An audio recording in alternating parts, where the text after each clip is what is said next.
This is Chuck Rapp with Multiply, a podcast to provide a word of encouragement for village church planters and leaders. Today we continue to explore some of the leadership characteristics of the Old Testament prophet Daniel.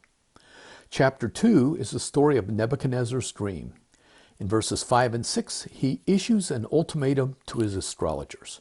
This is what I've firmly decided. If you do not tell me what my dream was and interpret it, I will have you cut into pieces and your houses turned into piles of rubble. We'll talk about pressure. These wise men were expected to not only interpret the dream, they were required to describe it to him.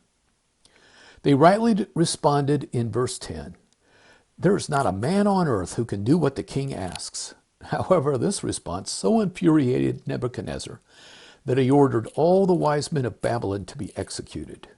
Included in this group was Daniel. And we read his response to the commander of the king's guard in verse 14. Daniel spoke to him with wisdom and tact. As leaders, we need to speak with both wisdom and tact.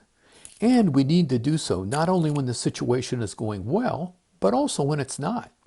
In this instance, Daniel's very life and the life of many others, they were all at stake. I would suggest that speaking with wisdom and tact is a joint venture between us as Christ followers and the Holy Spirit dwelling in us. Daniel certainly knew his source of wisdom.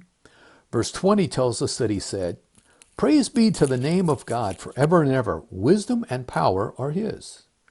And in verse 27 and the beginning of 28, we read that Daniel replied to the king, "No wise man, enchanter, magician, or diviner can explain to the king the mystery he has asked about, but there's a God in heaven.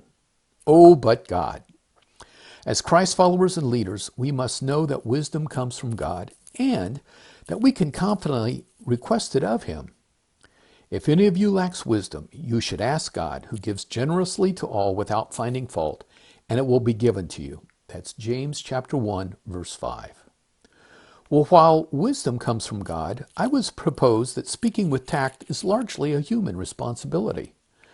Tact is defined as sensitivity in dealing with others or with difficult issues.